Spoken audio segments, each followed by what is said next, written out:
All right, I'll let you do your show now. I'm fine. I thought this was a show. Well, up first today is James, and James wrote in and said, the non-aggression principle states that the initiation of force is unjustified, but the use of force in self-defense is. Governments already use the self-defense loophole to declare wars on other nations. George W. Bush did when he declared war in Iraq.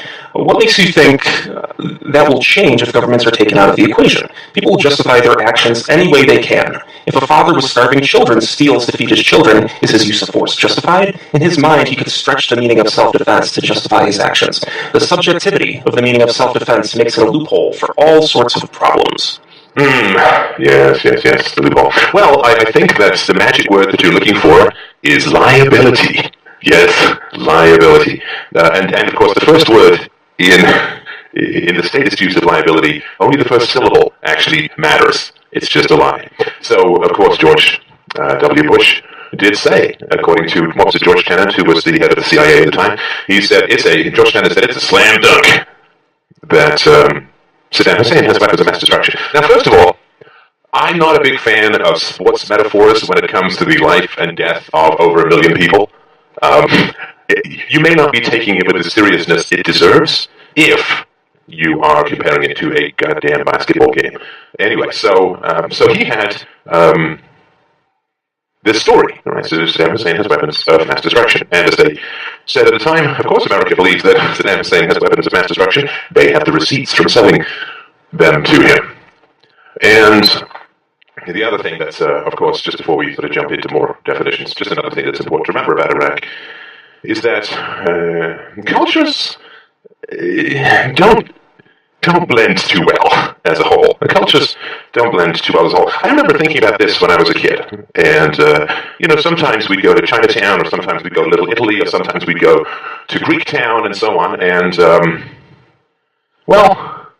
just really never got the sense that cultures mix too well. Now, after a couple of generations for certain groups, it's not too bad, but cultures don't mix that well. One of the reasons why Saddam Hussein was, in a horrible way, necessary was that you have the Sunni and Shiite Muslims and, of course, the Kurds all jammed together. Why are they jammed together? They're jammed together because the British drew all these lines that make no sense whatsoever without any understanding of the local region in any particular way.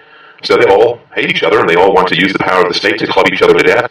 And so that, visceral, cultural, cross-pollinated blood hatreds tend to produce a dictator.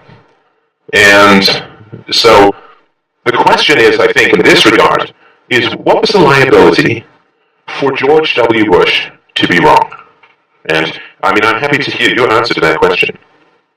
But what was his liability? What happened if he was wrong? Am I on? Yes, you are. Well, I guess that was the... Sorry, just before you go in. Yeah. Your audio is fantastic. All the new callers have to come to your house. I'm sure that won't be a problem for you, right? Just, leave the key, like, under a plastic rock in the driveway. Everybody has to call from your house. So I just wanted to mention that. It's my praise to your audio quality. But sorry. So what were the liabilities for him being wrong? It's one of those things. Like I don't know. Sure you do. Is he in jail? Yeah, he got away with it. No. He more than got away with it. He wrote his own history. He got away with it. He continued to draw a paycheck. He now gets a pension. He gets a presidential library. He gets a museum. He gets a postage stamp. He gets a place in history. Yeah. His personal fortune has never been larger. And you could well argue, since there's that whole thing about you don't change horses midstream, if you're in a war, then you don't change your leadership. So he got 4 more years of political power with which to punish his enemies and enrich his friends and himself. So he was richly rewarded for making a catastrophic mistake that causes the death of over 1 million people and displaces 2 or 3 million more. That is so fundamentally staggering that, like, if you just let that hit you, it goes like a scud into an igloo. Like, the reason being, if you slip a digit on your taxes, if you speed, like, bang, bang, right? Pulled over, consequences, go to jail. Pull out a gun in Washington, kick your door in the middle of the night. But that's kind of my point. Is I feel like if we have an anarchy, like does it solve that problem? Like, because you're still going to have people that are going. No. Hang on. Before we get to that, I'm sorry. It's worth meditating just on this. Yeah. Because this is the current system. And there are answers, right? But I don't want to rush past this. Yeah. You know, if you don't study for the spelling bee in grade 4, baby, you get an F. Right? You get negative consequences when you're 8 or 9 or 10 years old. I climbed a fence when I wasn't supposed to get a ball in boarding school. I was caned. I was 6 years old. And what was for me a huge, staggering, astonishing, foundational mindfuck was just realizing that the people in charge literally get away with murders on a scale that staggered the imagination. There's no human being alive who could process what happened in Iraq. I mean, you could go visit a grave a day, and your great-great-grandchildren would still be visiting graves. Like, nobody can process what has happened in Iraq. And Iraq is just one of many wars, invasions, unjust murders that have gone on. And there are no negative consequences. In fact, there are positive reinforcements to unjust declarations of war, which is mass murder on a scale that Andres Breivik could only dream about in his most nightmarish fantasies. So you slip a digit, you make a mistake, you go a little too fast, you don't signal, you don't come to a full stop. Well, your ass is in a sling, right? You are in trouble. I want to make it clear too before we continue. Like, I am a proponent of the non-aggression principle. Like, I understand that. Look, you and I'm sorry to interrupt you. We're on the same page. I'm not criticizing you at all. I'm just pointing out that the reason I said incentives, right, which average speaking fee at the moment to get this man, who, if he was submerged in the blood he has brought to the world, right, you couldn't find him with a fucking sonar scope. His speaking fee is between $100,000 and $150,000. That's his speaking fee. I think the most I've ever been paid for a speech, $500. You know why? I haven't killed many people. Yeah, don't have enough blood on my hands, you see. It's a tragedy. So, in a free society, the DROs have no more rights than the individuals. So, in a free society, I can think that my neighbor is sending death rays into my house, and then I can go and firebomb the shit out of his residence and kill him and his family, and what happens? Can I just say something? Before I answer your questions, there's just a couple things I didn't get an opportunity to say. I am a proponent of the non-aggression principle, but whenever I'm trying to argue the point, the self-defense thing, there's always that annoying thing with the self-defense that comes up because it's never clearly defined, and that. Sorry, I'm sorry to interrupt. What's never clearly defined?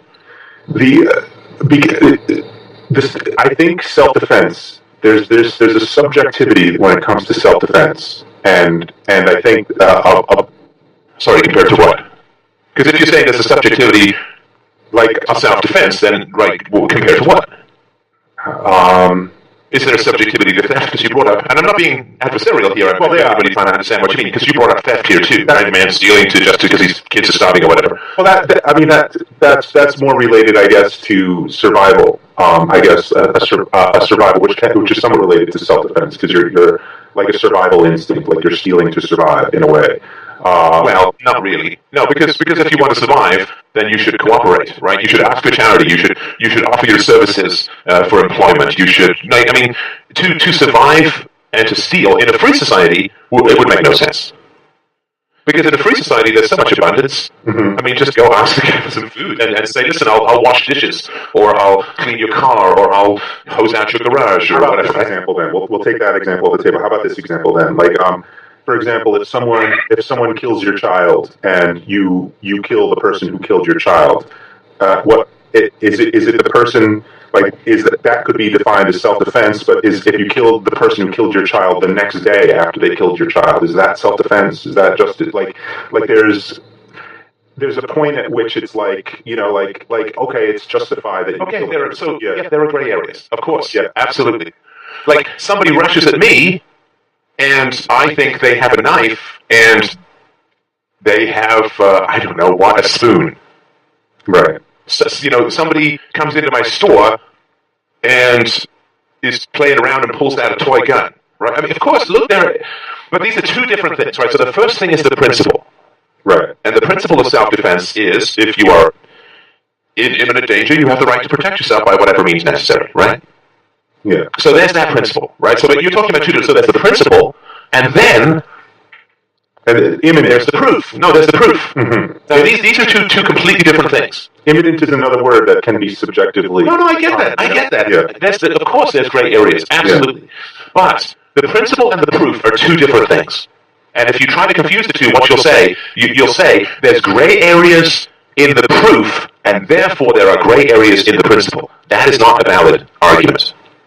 Just because there are gray areas in the proof does not mean that there are gray areas in the principle. The principle of self-defense holds firm. Oh, yes. Yeah, I agree with that. Now, so look, there are examples where it's perfectly clear. And it's not just self-defense, defense of a third party, right? So a day or two ago, a black guy who became a Muslim extremist while he was in jail, yay, government, walked in, was having all these arguments with people at his work, and basically he was arguing for stoning to death of women. And his boss obviously hadn't taken enough multicultural sensitivity seminars and fired him. So the guy basically comes back a day or two later, stabs a woman, and then hacks her head off with his knife, and then stabs another woman, and then a guy with a gun shoots him, right? Right. Now, I think this is all on video. So in this instance, we don't have any problems at all, right? Mm-hmm. Wait, yes? Wait, repeat that. My mind wandered. Okay. Come on. A guy comes into your workforce, stabs a woman, saws her head off, stabs another woman, then you shoot him. Mm-hmm. We have no problems with that, right? It's horrible. Okay. It's horrible, but we're not going to say to that guy, well, that's kind of a gray area, right? No. That is about as perfect a self-defense situation as you could possibly have. Strange that the anti-gun people aren't commenting much on this session. Not strange at all. So there's a situation where things are very clear, right? Right. Guy breaks into your house,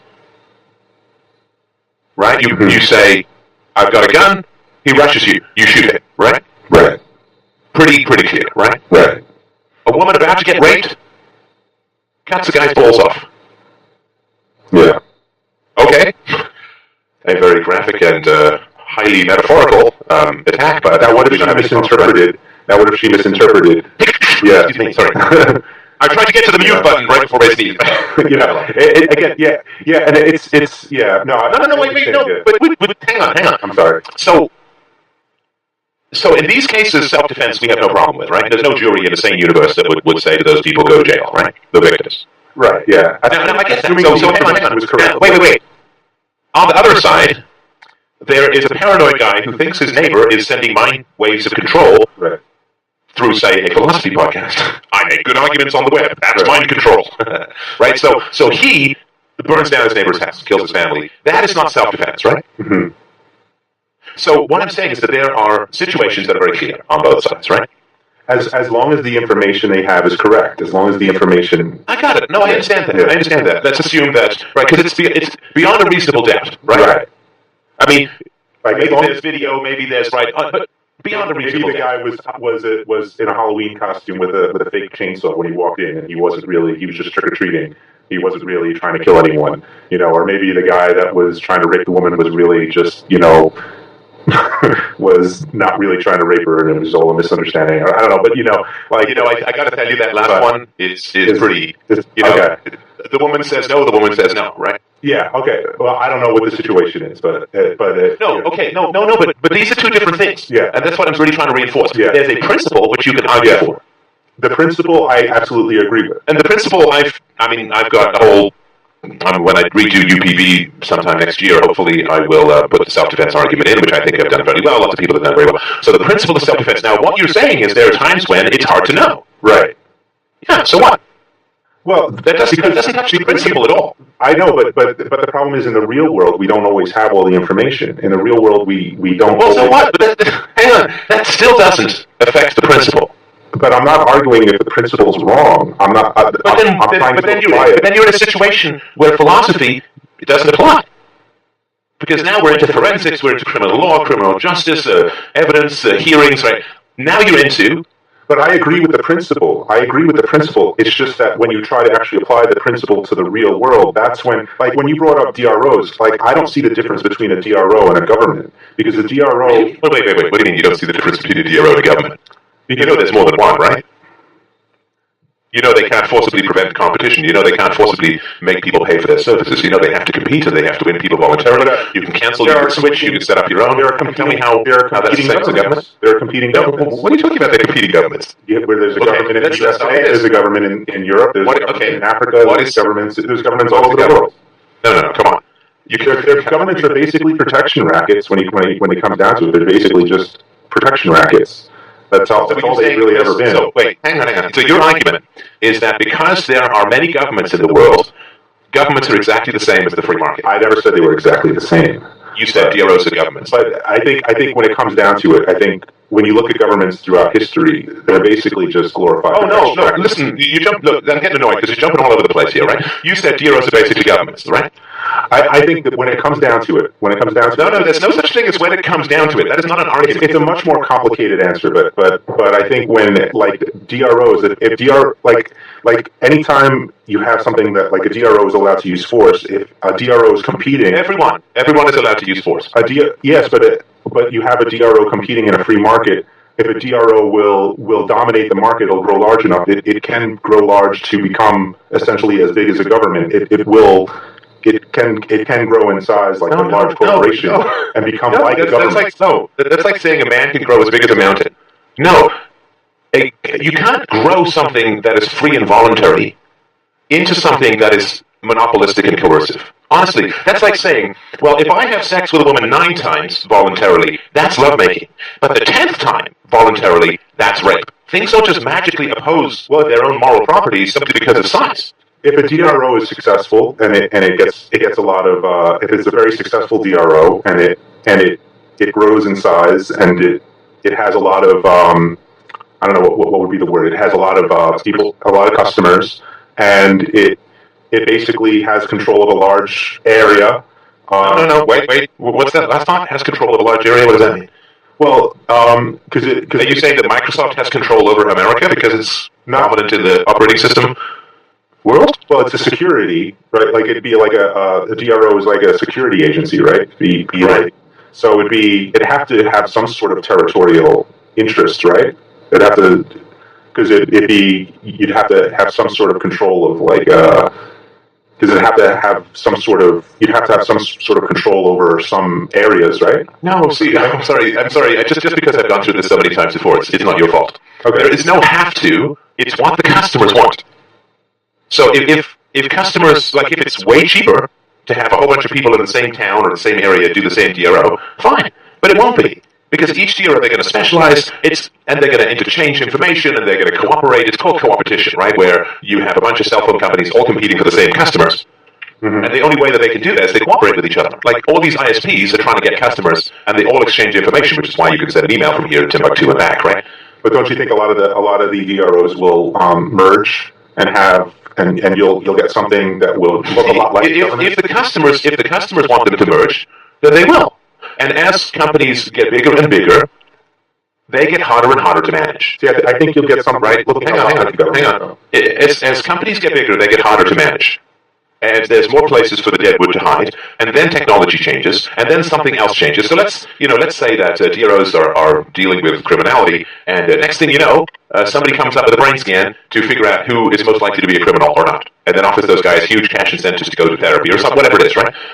Right. And so there's constantly disruptive technology, constantly disruptive and changing paradigms in the free market, which is why big companies love the government, because the government compensates for all the inefficiencies of a big company's growth. And listen, I mean, I've taken a company from 2 people to 45 or so people. Not huge, but, fairly big as far as growth goes, and it's a different planet. And then if you go from 45 to 450 to 2,000 to 20,000 to 50,000 or whatever it is, right?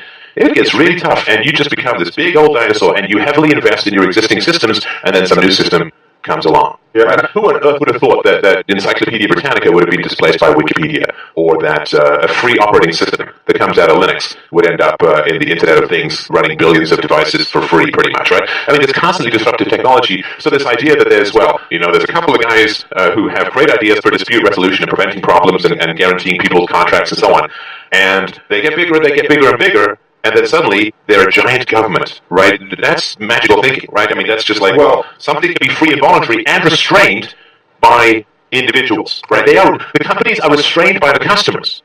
And you can't force customers to buy your stuff. I'm sorry. I'm not saying that it won't be better than what we have. It probably will be, and it sounds like a great idea. But I feel like it's still susceptible to a lot of the same problems that we have. Like it seems like it's kind of like what that great idea that the founding fathers had that you mentioned many times, like the smallest government, the minarchist government. That the founding fathers had this great idea that the smallest government wound up becoming the largest government in the world, and I feel like this idea, this anarchist idea that you have, that but philosophy. Dude, I'm sorry to interrupt you, but you keep saying things like "I feel" and "it seems." Because it doesn't eliminate. Hang on. You have to take those words out back and shoot them. Okay, Because this is a philosophy conversation, which you actually have to bring rational, empirical arguments. I feel and it seems. because It's like a 12-year-old looking at a piece of art. well, okay, I'll take those out because we haven't eliminated the root cause, which is that problem with this self-defense loophole is still not clearly defined, and I don't What's self-defense loophole? I feel like it's still, and the problem with the DRO, it's still, I don't feel like it's clearly been addressed. I just like, it's still annoying. You're still saying, I've got a feeling, right? And what that means is that you have an emotional anxiety about a voluntary society. That is an emotional problem, which is why you're not rebutting my arguments or providing counter-arguments. You're saying, I feel, and it seems. So what's happening is, when you think about a completely voluntary society, that brings up great anxiety in you. And that's perfectly natural. That's exactly what propaganda is supposed to do, right? If you're raised as a Christian, then the idea of a godless universe, as Pascal wrote about in Pensées, creates, right, the infinite reaches of these infinite spaces terrify me, right? Then you look at a godless universe and you see, chaos and terror and horror and blah, blah, blah. I'm not saying this is extreme that for you, but the way the propaganda works is they get you so used to a particular structure, and then they say everything that is not this structure is either evil or will boomerang back to this structure, so why bother? I think. Well, Sorry, I'm not sure about that because I actually do like I like the idea of anarchy, and I think it's something worth trying. And you're feeling talking again. I don't care if you like the idea of anarchy. I don't care if you feel this or like this or don't like that. If we were talking about your childhood, I care a lot about your feelings. But if we're talking about philosophy, then I make arguments, and you accept or reject those arguments based upon rational or empirical or both standards, right? But when you start jumping into I feel and it seems and my gut sense is, it's hard for me not to say that. It's just the way I talk. But I think it was Alan. Yes, it's the way you talk, but it's not the way you think, right? You can't. That's not thinking. Alan Moore said it. Anarchy is our natural state, and in an anarchy, stronger parties dominate weaker parties, and a government is simply a stronger party that society voluntarily grants the privilege of the use of force with impunity. We allow. Is that what he says, or is that what you say? This is. I'm quoting Alan Moore right now. Okay, so Alan Moore considers governments to be the voluntary expression of the will of the people.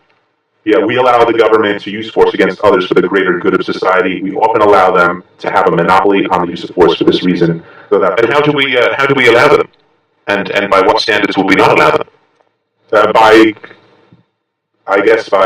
just complacency, I guess. By not. His argument would probably be we allow them because we submit. And we disallow them by having a violent revolution. Yeah, well, that was the rest of the argument. No, but that's insane. I mean, and like, if I don't like the restaurant down the block, I don't have to fucking firebomb the restaurant and set up my own restaurant in its place. I just don't go. I think his point... If I don't want to date some woman, I don't have to go kill her. Right? So the idea that not participating in something requires that you fight overwhelming force in a suicidal manner is literally mental. And so just to compare that even remotely to a free market and think that you're describing the same things is completely mad. Well, what I found interesting about what he said is that he compared what we have now to an anarchy. Like what he was saying was like what we have now is like an anarchy, like it's the government, like it's just an anarchy with the stronger parties dominating the weaker parties and governments. So an anarchy says without rulers, and he looks at society which is dominated by rulers and say, yeah, it's pretty much the same thing. But he is an he is an. No, but that's, I mean, why would I bother listening to somebody like that? That's like a biologist saying to you, well, mammals are warm-blooded and suckle their young, and a toad is cold-blooded and doesn't suckle its young, and it's a mammal. Like, you work with definitions, and this, the strong dominate the weak, and, I mean, I don't even know what that means. This is such an empty phrase. I'm not criticizing you for that. It's just people say, the strong dominate the weak. Well, what does that mean? Did the strong singers in American Idol dominate the weak singers? Do the better dancers in Dancing with the Stars dominate the weak? Do the better products dominate the weaker products? Do the better-looking people dominate the dating market? I mean, I don't even know what that means. Just tell me, is there a gun or not? DROs? No gun. Government? Guns. Well, the DROs have the guns, isn't that? No. Why do the DROs have the guns? Aren't the DROs the one we're voluntarily allowing to keep us safe? Well, if some guy came to you and said to you, "Hey, man, give me $100 a month. I'm going to take all the weapons from your house. I'm going to be armed, and I'm going to take care of you," what would you say? I know what I'd say. No. Keep walking, punk. Yeah. That's not going to happen, right? No. Yeah. No. That's. I don't know who the hell you are. Why the hell should I give you all of my weapons and pay you to buy a bunch of weapons? Are you kidding me? I mean, nobody would go for that in a free society, right? No. And because the first thing that somebody would have to know if they wanted to sell me defense is that having weapons in the house is a pretty good way to defend yourself. And if they're going to take away my weapons, they have just taken away a foundational aspect of self-defense, right? Right. So anyone who tried that would be laughed out of society, right? Right. So, of course, nobody would accept that. And everybody would recognize that fear of DROs getting too powerful would be the biggest single objection to overcome when it comes to selling your services, right? Right. So you'd say, hey, man, you got to keep your guns because you're the first line of defense. Here's what we do, right? I mean, if you're away and somebody steals from your house, we'll go and try and find that person and we'll do, the things necessary for restitution and justice and this and that and the other. And you can pay us, $5 or $10 a month for that service. You don't have to, in which case you can pay us directly or you can just not pursue whoever steals from you. But, you got to have weapons in the house. Oh, because, our research is very clear that that's a pretty good line of defense. Secondly, we're going to teach you how to prevent stuff. We're going to, install these little things on everything that's of value that they only respond to your voice or your thumbprint or whatever, so that if anyone steals it, it's pretty useless, and we'll make that pretty clear to everyone. And we are going to have independent third parties audit to make sure we don't have a single more bullets than we claim we have and a single more gun than we claim we have. And anybody who finds a single more bullet or a single more gun gets paid $10 million directly, no questions asked. I mean, they'd have to overcome everyone's objections. And if a DRO did get too big, it would get inefficient and there would be huge incentives, right? Because if a DRO is big, it's either inefficient or it's incredibly efficient. Now, if it's incredibly efficient, that means it's pleasing its customers, which means that they're not worried and it's reassured them in objective, clear ways that it's not going to take over and become another government. And why would it? I mean, why would it? People who run companies, they don't just flip into mercenary mode. It's not like some bionic switch on the back of them which turns them into the Terminator. It's a bunch of accountants and business leaders who are really good at figuring out markets and marketing and selling to people and being innovative with products. They don't just switch over to be like infinite ninjas from the future who can now suddenly dominate an entire geographical region which is full of armed people. I mean, it's just like, it's not the same people. Not the same people at all. And why would they? Look, if you're a big successful DRO, you're making a fortune. Why would you suddenly want to go shoot your customers and shoot guns at them? And so, I mean, that would be insane. Yeah, that's a good point. You already got a winning gig going here, right? Yeah. I definitely agree that would be that would definitely be a better alternative to what we have now. I think anything would pretty much be a better alternative to what we have now. Try, anything to what we have now. And I think DROs definitely would. There is still something gnawing inside me I just did a podcast on this. Look, and the gnawing thing is, hang on. So I just maybe I need to think about it more. No, but I would guess that you're looking at the current world and saying, well, if we just snapped our fingers and replaced governments with a free market, what would happen, right? Right. And the world of the future is not the world populated by people like we have now. It's a generational change. It's a multi-generational change that starts with peaceful parenting. There's no big revolution.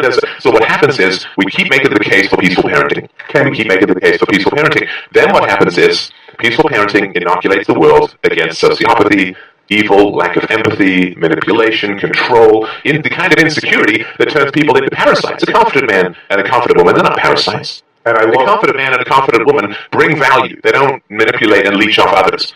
And so peaceful parenting and love and affection and caring and skin contact and breastfeeding and negotiation and all that builds a different kind of human being. Now, I know that sounds kind of like, well, with a new human being, Marxism will work. But this is pretty validated scientifically, so I'm not sort of making things up. Let me finish. So in the future, we won't be dealing with this twitchy, scurvy, manipulative, frightened, angry, controlling, insecure, power-hungry, insane population. So it's like, it'd be like if I go to the Middle Ages and I say, I want to sell health insurance when like a third of the people are dying from the plague, people would say, I can't possibly afford health insurance, right? They'd say, listen, first of all, we got to deal with the plague. Then we'll look into your free market solutions. Because if a third of the people are currently dying of the plague, not a lot of people go into Ebola-affected areas selling a whole bunch of health insurance, right? So right now, we have an epidemic of traumatized and brutalized violence in the world. And that violence takes direct forms of crime, direct forms of military aggression, indirect forms of welfare and money printing and regulation and corporatism and capitalism. So there's an epidemic of violence in the world. And you think, well, if we introduce a free market to this, well, the free market is just going to end up having to serve a whole bunch of people who want to do wrong. And I kind of agree with that, right? And so we have to make human beings better, I think, before a free market can serve virtue. Right now, it would be a lot better if there was a free market immediately. Things would certainly improve. Right. But in the future, there will be less than 0.5% or 0.1% of evil people that there are now. In the same way that now we don't worry about smallpox and we don't worry about polio, right? Yeah. Because we got vaccinations, it's been wiped out. I mean, whereas smallpox and polio were unbelievable disasters for the human race throughout history. I think smallpox up until the 20th century killed more people than wars did. Yeah. They said, well, we can't have this society that don't drop a dead of smallpox. And polio put people in iron lungs for hundreds of thousands of people in the Americas. Yeah. Yeah, I mean, just because of the lack of immunity and so on, and also some biowarfare. And so, if you're sort of in the middle of the polio epidemic or you're in the middle of the smallpox epidemic and you're saying, don't worry, man, in the future, there's going to be this little magic potion that we squirt into people through a tiny metal straw that contains bits of the illness, but it's going to make them immune to it, and nobody's going to worry about these illnesses. Well, people would say, well, that's great. And then you can have health insurance, right? I mean, I don't know, because of course there was health insurance in the past and so on, right? But right now, you have a world seething with manipulation and immorality for a variety of reasons, but all tracing back to bad parenting, in my humble opinion. Almost all. In the future, we won't have those people. There will be the occasional people who are going to act in a very dysfunctional manner. People are going to get brain tumors, they're going to get other forms of brain degenerative diseases that are going to change their personality, and there's going to be problems. But the amount of problems that are going to be in a future society, I mean, there won't be single parenthood, really, because there won't be a welfare state. People are going to be making $300,000, $400,000, $500,000 a year, working 20 hours a week, which means that they can stay home with their kids, both people, if they want to, for the first 5 or 6 years. Schools are going to be infinitely better if they're even recognizable. Yeah. Definitely. Right, so how many criminals are there going to be when everyone is raised peacefully? Everyone is raised with negotiation. Society is fantastically wealthy. People are not traumatized. They're not told about demons that are going to rip out their eyeballs if they don't obey the sky ghost. They're not going to be told how government is necessary and so in the future, how much protection are you really going to need? The DROs are going to be like a late transitional thing. By the time peaceful parenting is universal, I don't imagine there's going to be any need for DROs. I love the stuff you do on peaceful parenting, and they have absolutely enshrined in the human pantheon of ethics the absolute right and demand to break relationships when they displease you, to break marriages, to kick out husbands, to leave your children if that's your bent. They have absolutely enshrined in the human constellation of ethics the absolute right to ditch relationships if they're merely displeasing to you. Of course, the number one reason for divorce is dissatisfaction. They're just not satisfied. Now, extending that to the adult children of parents is easy conceptually. It's hard for a lot of people emotionally, right? Because people's capacity for hypocrisy. See, I'm not good at double standards. It doesn't mean I don't make mistakes. I'm just not good at them. Like, when I first started thinking about the voluntary family, first thing I thought about was feminism. I said, well, can my mom really complain if I don't see her? I mean, she kicked out my dad.